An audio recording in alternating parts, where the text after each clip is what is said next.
Hi, Joe Pepraki from Loyola Press, and I'm very excited to be here with you today as we're going to be talking about the Sacred Heart as a love for all times with the author of that new book, Dawn Eden Goldstein. And you can see that Dawn is in the house right now, and we'll introduce her in just a moment. But a few housekeeping details as we get into this webinar. First of all, a recording is being made of this and will be available to you after the webinar is over within the next 24 hours or so. It'll be available on IgnatianSpirituality.com.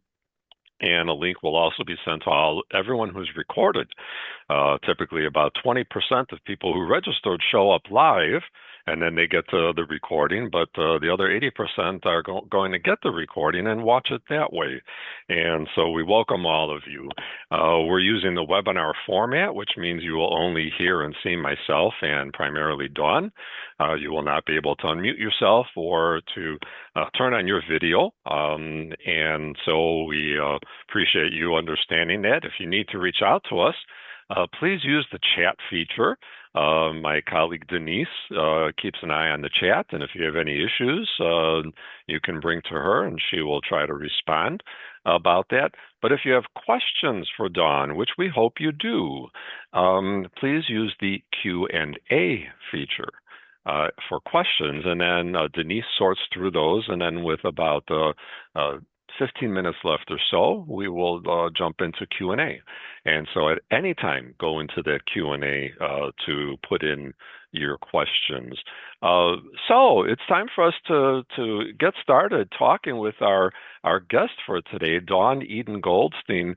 And so Dawn began her career, and I love this, as a rock and roll historian. And we're going to have a conversation about that some other time, Dawn, because I love rock and roll. In fact, behind me, you can't see it, but lower down, there's a picture of me, my brothers, and a friend at the Rock and Roll Hall of Fame. And so tell us a little bit about yourself, how you came from that background into the kind of writing that you're doing today, and anything else you want to share with us. Welcome, Dawn. Thank you. Thanks, Joan, and thanks so much to you and Denise and to the folks behind the scenes at Loyola Press for making this possible. I've never before had a webinar where I've reached so many people at one time. Wonderful, So isn't it? it's really thrilling, and I mean this kind of gets to the subject of the book of the Sacred Heart, because we believe as Catholics that we are all united. We are individuals, but we're all united in and through the Sacred Heart of Jesus. So that's something I try to Mhm. capture and explain in my Sacred Heart book. So with regard to how I got here, well, I'm a convert to Catholicism. I was Okay. born into a Reformed Jewish family, and during my teens, became agnostic, kind of left off practice of my Jewish faith. Could never quite convince myself that there was no God, but I tried for a time to convince myself of that because I had some trauma in my childhood. In another book, My Peace I Give You, Healing Sexual Wounds with the Help of the Saints, I talk about how I had the experience of suffering in my childhood through childhood sexual abuse, other kinds of abuse that left me really doubting that God loved me, doubting Mm, even whether God existed, like in a personal sure. manner. But I knew on some level very much that I needed God, Mm, that I needed to believe, but I also kind of picked up that I couldn't make myself believe. When I was a teenager, my mother converted to Catholicism, and so I had Catholics, other Christians around me, and I really admired their faith. I envied their faith. Sometimes I would go with my mother to mass or to other mhm. Christian events, and I would try to kind of work up faith. But Okay. I couldn't, do it. It wouldn't stick, and Mm. and so I just had this longing for a while, and a sense that if I ever did receive faith, that it would be a gift. And I, I'm really grateful that I received that gift of faith in Yes. October of 1999. I Wow. write about that in my memoir, Sunday Will Never Be the Same, the Okay. title from a Yeah. 60s pop song, because at that time, for much of my Yes. life, I was, as you mentioned, a rock and roll historian. Um, a- and but when I first received the gift of faith, I wasn't uh, really knowledgeable or believing that the Catholic Church was my real spiritual home Okay. as a Christian. By then, my mother, who was a spiritual guide for me, had fallen away from the church. I Mm. thank God that both she and my stepfather are in the church Mm. in Wonderful. practice now. Um, and but at that time, uh, I it was my understanding that I could be Christian without being Catholic. Now, Okay. technically, that is true. There are Christians who are not Catholic. Yes. But what I didn't know, and what I understand now, is that if one is Christian, one really finds the spiritual fuel to live through the heart of Jesus. Mm. And that heart of Jesus, is really substantially present in the church, in the sacraments of the church. That's the vital center for Christians everywhere. It is the heart of the Catholic Church.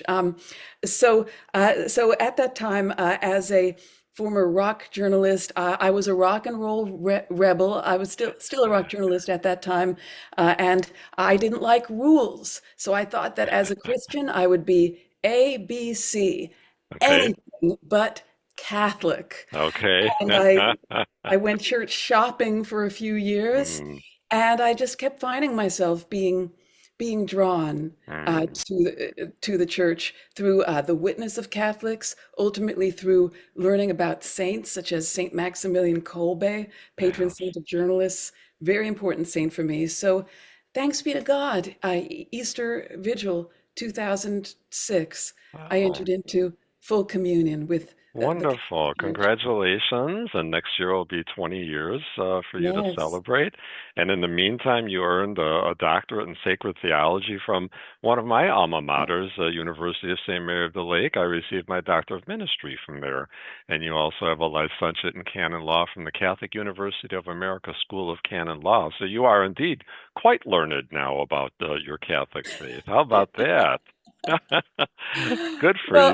I'm grateful, and if there are any people with humanities doctorates or even canon law licentiates listening in, then they will know that all my degrees and $2.75 will get me onto the New York City subway. I These hear are you. not fields that people go in to gain money Yes, or power, but they are fields where one enters ideally if one wants to learn about the yeah, faith, to share the faith. In the case of canon law, also to help people to draw closer to the faith through being able to receive justice and yes, mercy in yes, the and to have obstacles removed from that path. yes. And so we thank you for doing that. Thanks for sharing us your background. I think one of the things that, as a cradle Catholic, and many of my fellow cradle Catholics can relate to the fact that we're inspired by people who are converts because you are very often much more conscious of what it is that you're taking hold of.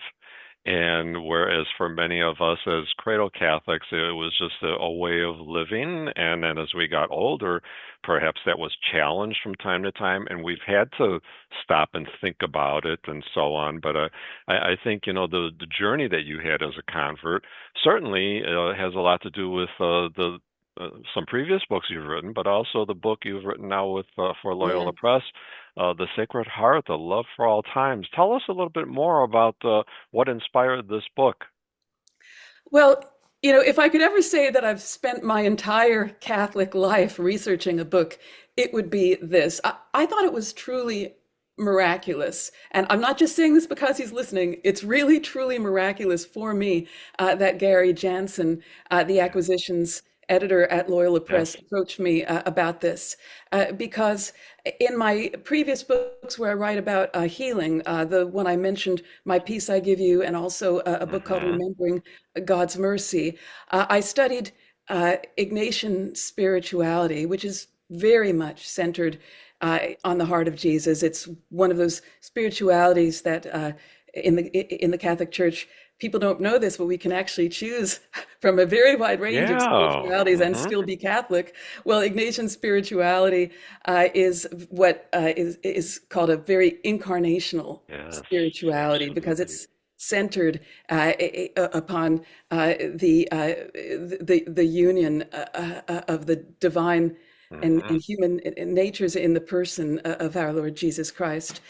So I had been researching the Sacred Heart, incarnational spirituality for a long time, and that spirituality had been particularly as articulated by Saint Ignatius Loyola, the founder of the Jesuits, who are the owners of Loyola Press, that had been so important for my own healing. And ever since my first visit to Rome in 2012, Mm-hmm. I had been drawn to this Sacred Heart image that is reproduced inside.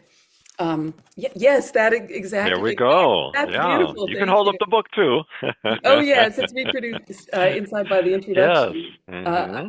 Yeah, tell us And it's about this encounter that you had with this particular image, Sacred Heart of Jesus by Pompeo Bettoni, Church of the Gesù in Rome. Yes, so a friend of mine who's a priest who was for many years a member of the Society of Jesus and is now a diocesan priest in the Diocese of Helena, Montana, Father Sean Raftis had told me about this image, which is enthroned really in the Okay. in its own shrine.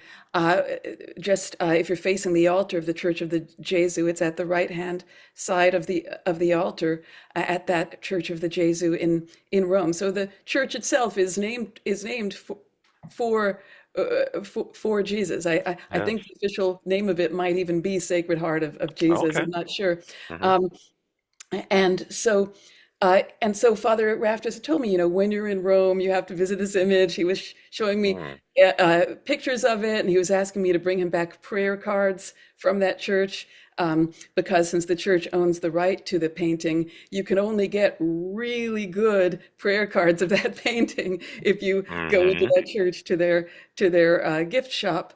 So I went there for the first time in 2012, and I just felt this warmth from that portrait. Mm. Um, Very few reproductions do it justice, but if you Hmm. get any kind of feeling looking just at this image on the screen, then just try to imagine what it's like in its Yeah. living, original color, and when you see all the details, as I describe in the introduction to the Sacred Heart, which you can read on the Loyola Press website, also on Amazon and on Google Books. It's part of the sample.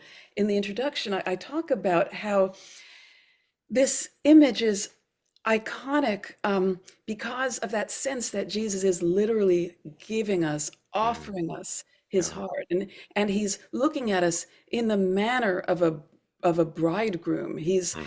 offering us his heart as though it were an engagement ring, um, and it's really an invitation, and it's an invitation that we choose, that I choose whether to accept. He's making clear that it's a free invitation. It's not something that he's forcing upon us. He's That's such a inviting. wonderful point, Don, because I hadn't really thought about that until you mention it now. That you know throughout human history, many images of the divine tend to show great power and maybe even holy wrath and so on. And there's some of that with the God of Judaism and Christianity as well.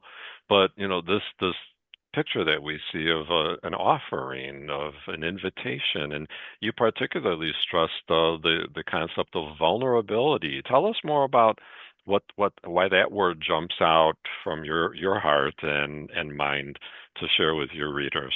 Yes, well, I do want to talk about that. I just want to point out for viewers because it's hard to tell from this reproduction. And believe me, I'm not faulting you. I think the Jesu goes to great trouble to make sure there are no perfect reproductions of this on the web because Mm-hmm. they have the ownership and that they don't like they Right. actually have a ban on people taking photos inside the chapel Mm, because the chapel is a place for prayer. And if they permitted photos, people would sure. be nonstop photographing that. But something that doesn't come up in this reproduction is that this reproduction, like so many reproductions of paintings of Jesus, it feminizes him. It plays up the Mm, softness of the mm, eyes and the smoothness of the face, except for the beard. And if you're looking at the actual painting, I mean, to be fair, he doesn't look like a caveman. He looks well groomed. He doesn't look like a macho, yeah. but he does look like a man, and so Okay. and so Interesting. um, he projects the sort of strength that one would expect of any man, but he projects someone who is strong but chooses to make himself vulnerable to Mm, us, so mm-hmm. that even as he is strong, he is masculine, we could hurt him. We could Mm, hurt him with our sins that nailed him to the cross. And that's why, as it says on the screen, in a an excerpt from the introduction of the Sacred Heart, I talk about how the word vulnerability comes from the Latin word for wound, mm, mm-hmm. vulnus, the plural of vulnus, if I remember correctly, is Yeah. vulnera, and so and so Jesus through his wounds um, shows us, in these images that he's woundable, and yet that he wants us, he wants to make himself available to us so that we can approach him.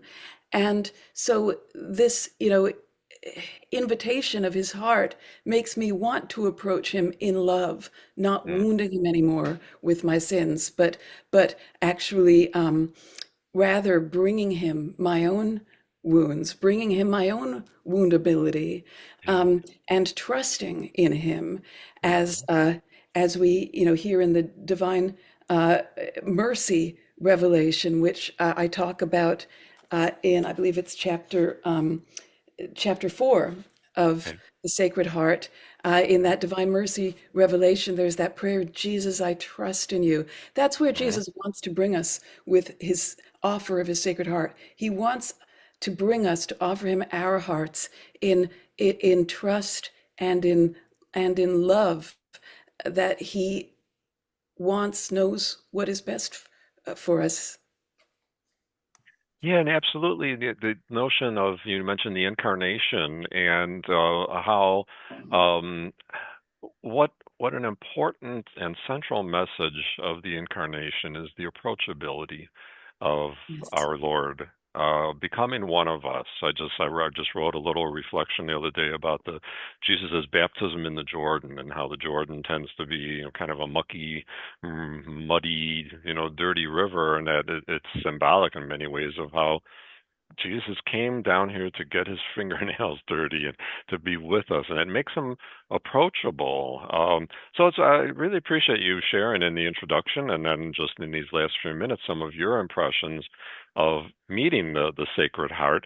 I'm going to ask our participants who are here today, maybe go into the chat right now and just type a sentence or two about your experience with the Sacred Heart growing up, if it was part of your experience.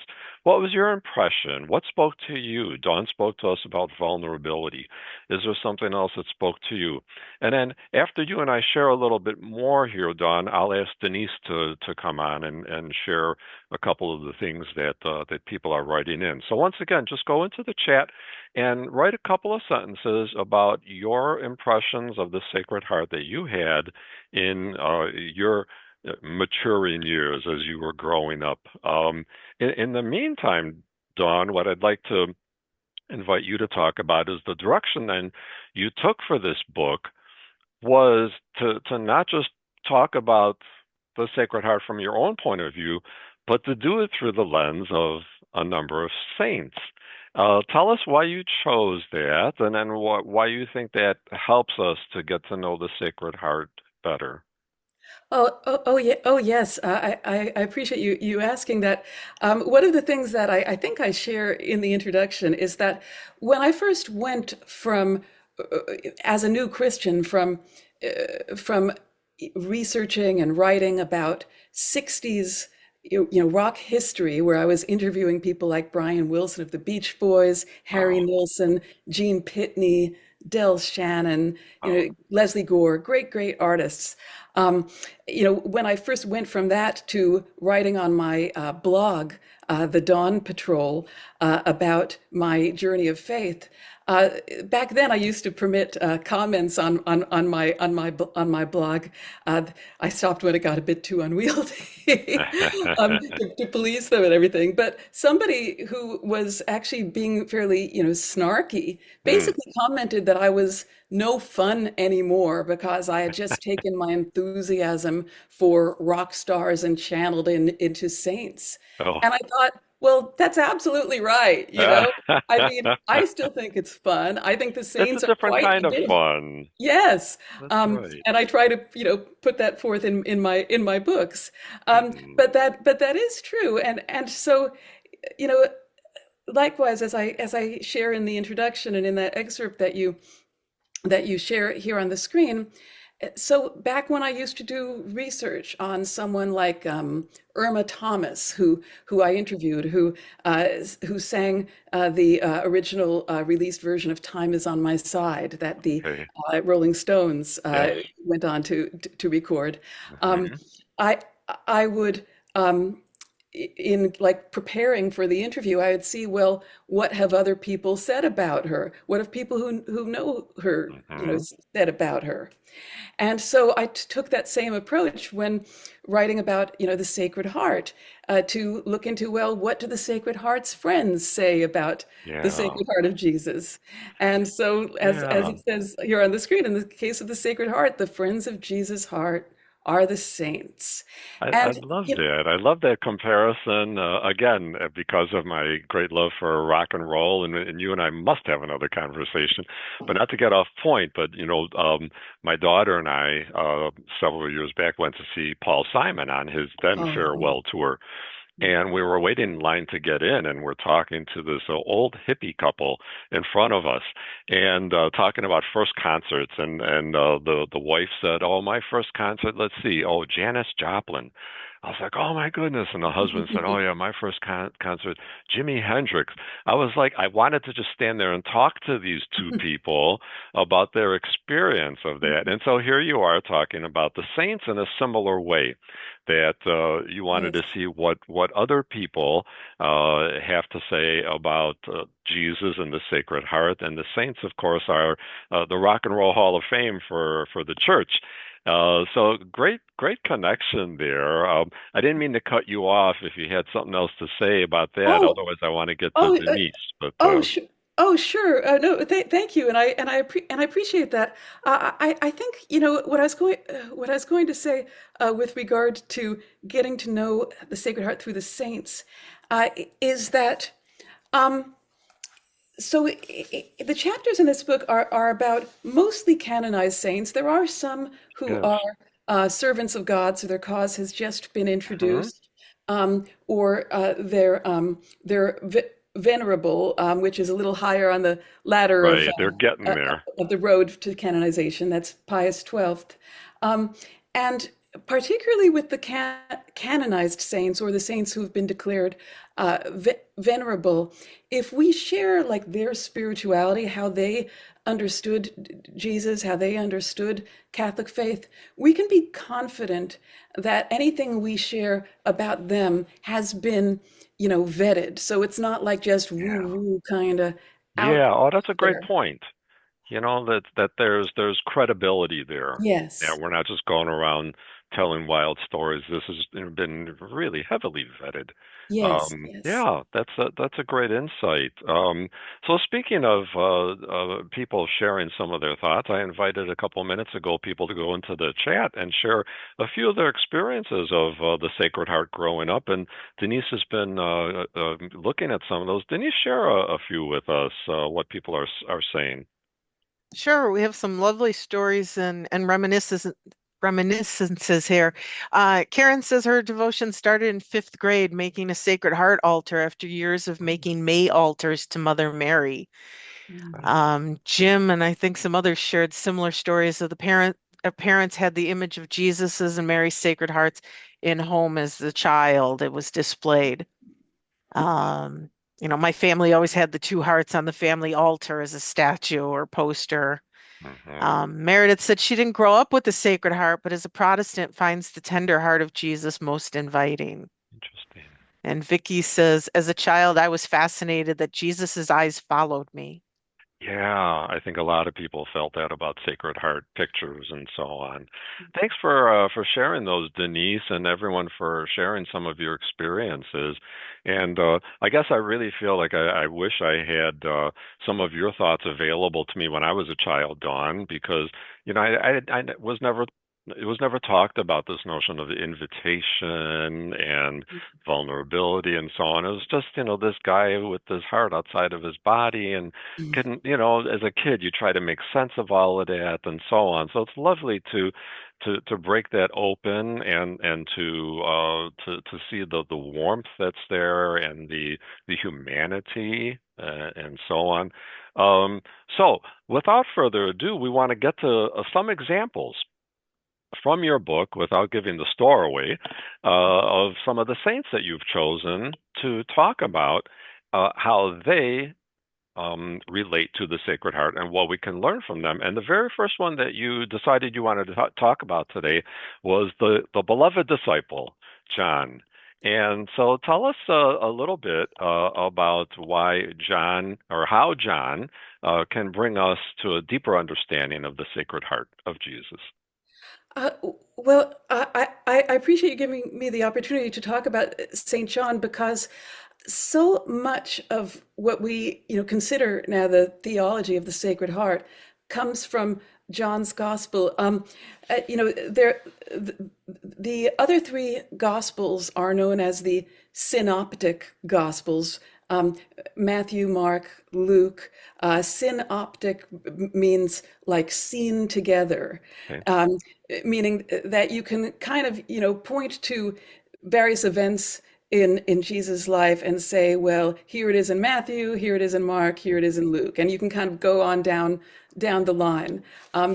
They're giving similarly straightforward accounts. Whereas with St. John, even though he speaks about many of the same uh, incidents, he also has a whole lot of events in Jesus' Sure. life that we don't see in the other Gospels.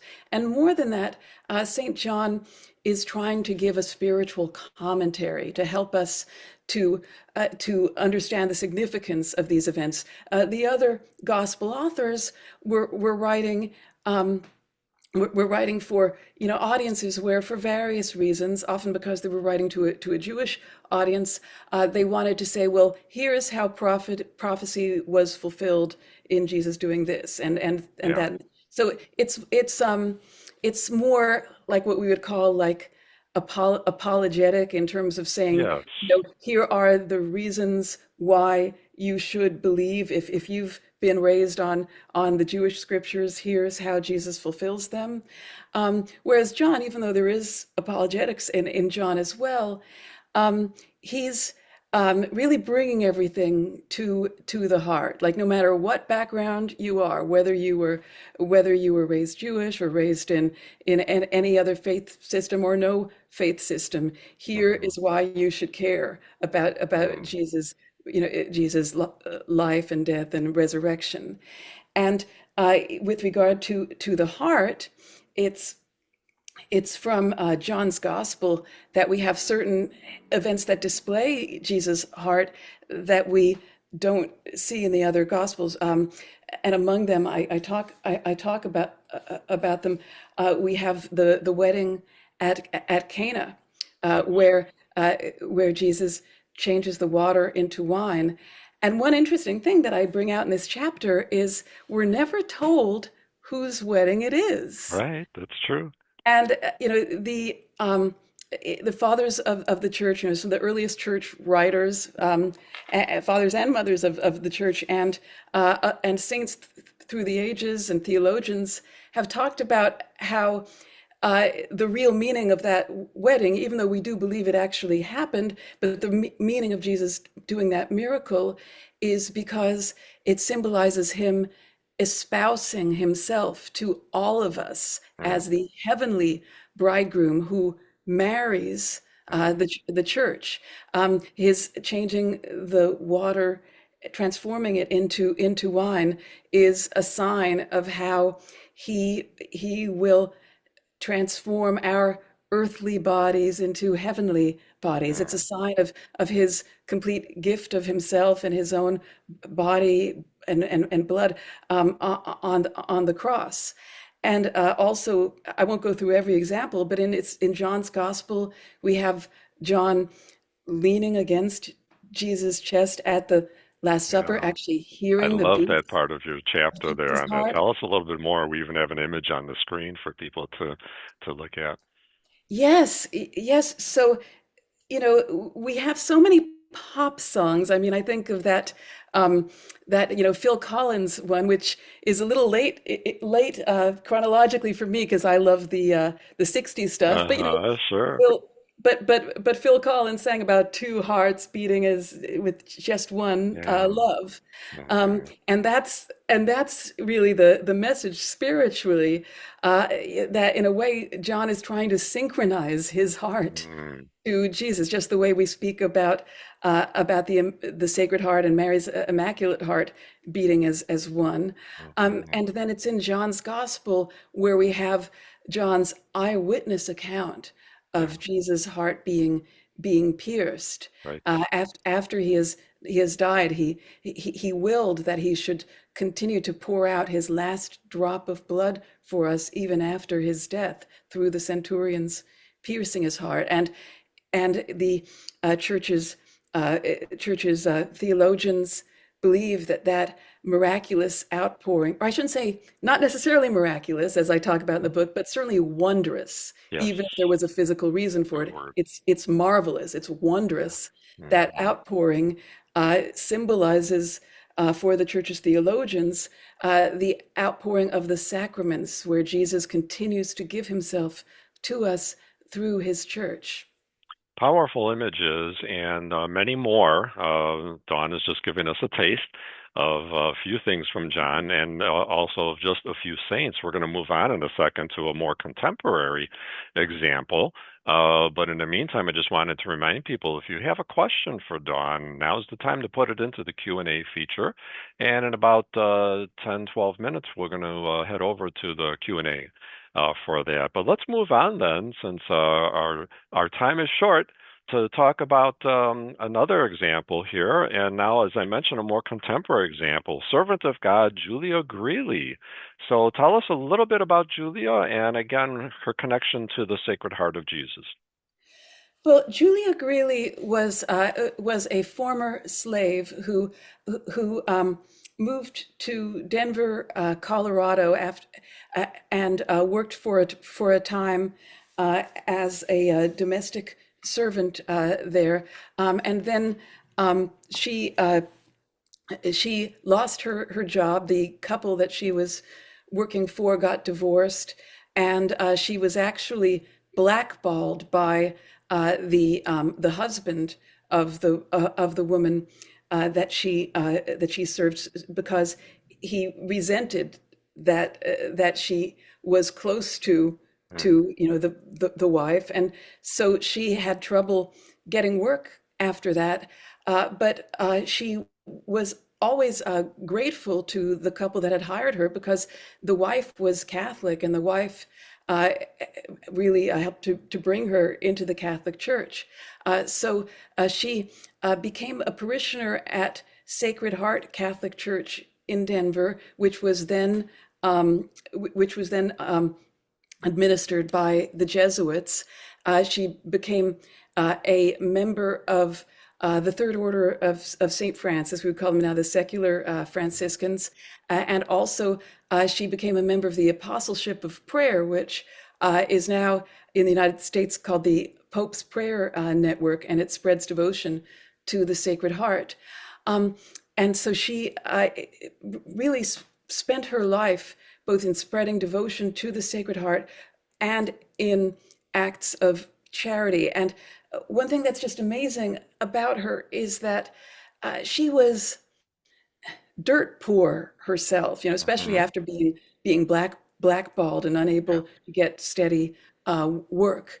And yet she, taking after her favorite Franciscan saint, Saint Elizabeth of Hungary, who was a member of Hungary's royal family, who gave herself in service to the poor.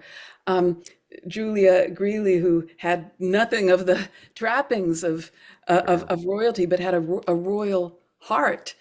She had, even though she was disabled, she was half blind.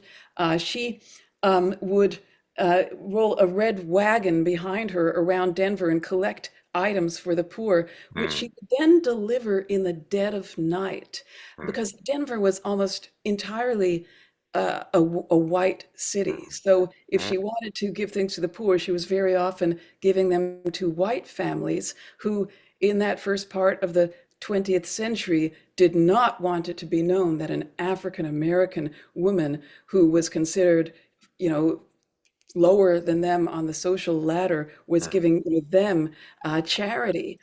And she just had such great love. She didn't have or exhibit, I don't think she had or exhibited any kind of resentment towards the mhm, people who would, shun her or would be embarrassed to be seen with her. She just, all she wanted to do was to spread the love of Christ. She had amazing humility, amazing love, and she, at the time of her death, when she died, all of these thousands of people came just to her amazing. viewing, to because they all knew that she was a saint. I mean, word just got out in the community, and these people who wouldn't have wanted to, be seen having her deliver things to their door, they came to pay homage to her saintly life.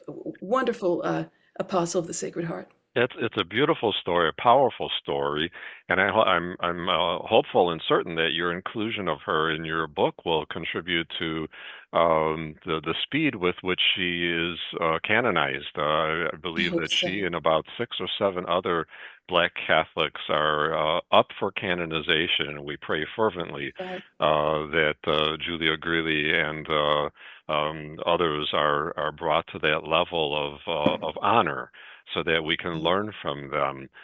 Folks, we're about 5 minutes away from our Q&A. We have time for Dawn to take us through one more example, and she has alluded several times to the Jesuits, and we just happen to be slightly associated with the Jesuits here at Loyola Press, and so we're more than happy for you to talk about the example of servant of God, Father Pedro Arrupe, and how he also devoted himself to the Sacred Heart and what we can learn from that. So, our final example, take us through a little bit about Father Pedro Arrupe.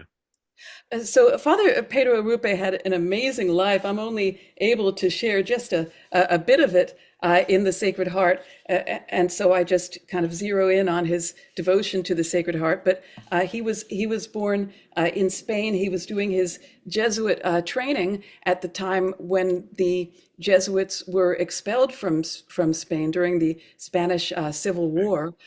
So he had to complete his training outside of Spain, actually in the United States. And then he was sent to Japan. He really wanted to be a missionary in Japan. And it just happened, we might say just his luck, although for him it proved to be a great blessing, but just his luck. He was sent to the Jesuits' house in Hiroshima. Mm. And so he was there at the time that the United States tragically, awfully, dropped the bomb on Hiroshima. Now he had some medical training, and so he ministered to bodies and souls in the wake of Mm. the nuclear attack, and it was really his devotion to the Sacred Heart and the devotion that he shared there that helped him and those around him to to survive, those very challenging times that would certainly try anybody's faith. Eventually, he was just towards the end of, or just in the wake of the Second Vatican Council in the mid 60s, he was made the Superior General of the Society of Jesus. And at that time, following the council, there were voices in the Society of Jesus that said, well, according to the Second Vatican Council, we're not supposed to, quote unquote, multiply devotions. There's a line about that in the Second Vatican Council's document on the liturgy. And that comes from a time when churches, trying to both build the faith and maybe get a few more donations, were saying, well, on Monday at 3 p.m. we have the St. Anthony Novena, and then at 4 p.m. we have the Sacred Heart, and so on and so on. So people would sort of novena hop to Mm. churches. And the Second Vatican Council wanted people to focus on the Eucharist. They didn't want to do away with all these devotions, but they didn't want them to keep adding more and more and Right. more. And so some Jesuits were saying, well, in that case, we've got to take out our Sacred Heart devotions, Mm. from our outreach. And Father Arrupe said, no, no, no. The Sacred Heart is not just one devotion among devotions. It's, as far as devotions go, beyond the sacraments themselves and sacred scripture, it's the devotion because it brings everything back Mm. to the heart of Jesus from which all the sacraments come. Mm. And so he often used atomic imagery to Yeah. describe the Sacred Heart. Powerful. And I think it's largely because I'll just finish up here because I know we have Q&A to go through, but Yeah. just to close out on Father Arrupe, I think Father Arrupe, as Superior General, knew that if he wanted Jesuits to listen to him, all he had to do was talk about his time in Hiroshima and to use words having to do with radiation. And so when he wanted their ears to perk up about the Sacred Heart, he would say, we have a power much greater than the atomic energy. We have the heart of Christ. Wow. Yeah, that I think is just one of the most powerful quotes in your entire book, and you have so many of them. And three great examples that you shared with us, Dawn, and I hope it whets everyone's appetite to want to read more about how the saints bring us to the heart of Jesus and that love that is available to us there, and the love that we are called to bring to the rest of the world. I think that's one of the most important parts of devotion to the Sacred Heart. It's not all about how much we ourselves are loved, but then how we in turn bring that to people who are desperately in need of that love. We're going to be bringing Denise on in a second, so she's gathering the questions right now. In the meantime, Dawn, take us through one last thought here. And have some thoughts on the screen there about what your hope is for people who are reading your book, and how what you hope it will do for us in relationship to the Sacred Heart. Thank you, Joe. My hope is that, and my prayer is that this book on the Sacred Heart is an instrument of grace. I'll just say that again, um, with feeling, because it's how I feel. I hope Yeah. that this book is an instrument of grace. And it reminds me of my feelings when I first read the story of the Samaritan woman, which is in John's Gospel. At the end of that story, the people from Samaria say to the woman, "Well, you know, at first, we believed because of your word, but now we believe because we've encountered Jesus." Yeah. I remember when I first read that, I felt kind of sorry for that woman, because it's like, oh well, we're not believing because of you, we're believing because of, but I see, now that that's not the message. The Exactly. and likewise, I don't want people to think, if they have any objection to me from the way I wear my hair to something I've said on social media, I don't want them to think, well, I'm not going to read this book because Dawn is Sure. a blank, blank, blank. My hopefully nobody thinks that, but my feeling is that, even sinful and fallible people can, when they try, say things that can help to open hearts to grace. Yeah. And I've been very blessed as an author in that every book that I've written, someone has told me that they received something from that book Mm. that helped them to draw closer to God. And so I feel like if I wanted to help people draw closer to God, I couldn't have a better subject to write about than the Sacred Heart of Jesus. So that's my hope and prayer for readers, that this book inspires them to feel close to Jesus and to feel open to his grace and to receive that grace in a way that goes deeper than what they've experienced before. Beautifully said, Dawn. Thank you for that. And we are blessed that you have written this book and sharing it with the world. We're blessed that you have spending this time with us in this webinar. And now we're blessed to have you put on the spot with Q&A. These are not prepared questions. Dawn has not seen them before. And so Denise is back on. I'm going to turn it over to Denise. We got a good 10 minutes, Denise. Just go ahead and run with what you got. Okay. Mary asks if you have any comments on the new encyclical on the Sacred Heart and some insights to share about that. Yes. I was writing the Sacred Heart at the time that the encyclical was being written, and the encyclical came out like just as this book was being typeset, and so I very politely begged the powers that be at Loyola, please let me add an extra couple of paragraphs to the introduction. And to their great credit, they let me, because it actually, once a book is typeset, it costs money. It costs hours of time to redo things if you're adding stuff. But I was able to add a couple of paragraphs, just basically telling people how this book aligns with Francis's encyclical. And the way it aligns is that so many of the saints that I talk about in the Sacred Heart are saints whom Francis points to when he says, here's where we see devotion to the Sacred Heart. Here's someone who lived that devotion, whose spirituality is worth emulating. So some of the saints that I talk about are, some of the more obvious ones.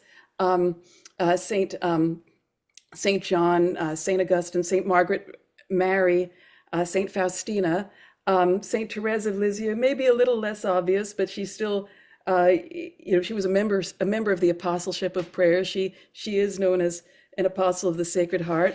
Now, given that we have a Jesuit Pope, I suppose one could predict that he would write about Father Arrupe, but still, I was very glad that I had a whole chapter on Father Arrupe, whom Francis writes about. And also, I did something kind of left field, and I'm really grateful both to Gary Jansen, the acquisitions editor at Loyola, and to Maura Poston who was who took on editorship of this book. I'm very grateful to them for rolling with it, because it was pretty left field for me to want to devote a full chapter to the spirituality of Pope Pius XII on the Sacred Heart. Pope Pius XII, um, people don't usually like talk about his spirituality. They talk about what he did for the law of the church and other things just in terms of his governance. But it's through Pius that we have the most recent papal encyclical on the Sacred Heart prior to Dilexit Nos, his encyclical Harietis Aquas. And so I felt that it was important to dig deep into the spirituality of that encyclical. And I was so happy then when Francis came out with Dilexit Nos that apart from sacred scripture, the source that is most cited by the Pope in Dilexit Nos is Harietis Aquas by Pius XII. Hmm. So that was very providential, Wow. serendipitous, call it what you will. I was grateful. Great. Wonderful. Um, can you speak to the verse Jesus wept in the context of the Sacred Heart? Wow. Wow.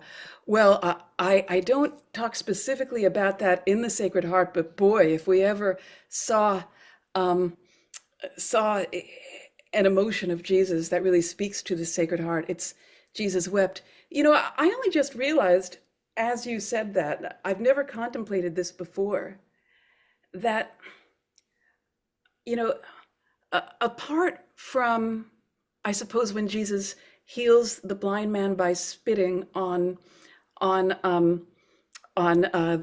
ground and a part, or spitting on some earth, and apart from that, uh, Jesus wept is the only occasion other than when Jesus is when his heart is pierced that we see water coming from Jesus, so to speak.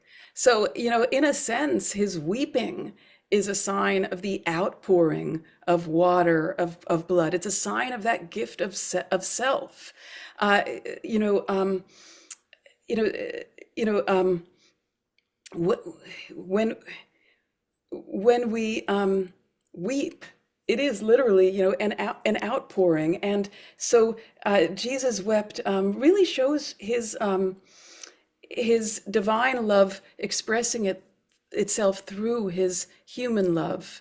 And it shows his feeling for us, even when he knows that the end is that Lazarus is going to be resurrected to finish out the span of his earthly life. And even when he knows that when the time comes in heaven, every tear will be wiped away. Yet during the time that Jesus is on earth, he can't help but want to go out to us, to have his heart go out to us. And that heart continues to go out to us from heaven, desiring that we return his love. Thank you. Thank you. Uh, Anne wonders, what are practical ways to practice the devotion to the Sacred Heart? Should I be saying a special prayer? Oh, one thing that I didn't do that I could have done in retrospect, it would have been a nice thing, is I didn't include specific prayers in here, except I think I talk about the daily offering of the apostleship of prayer.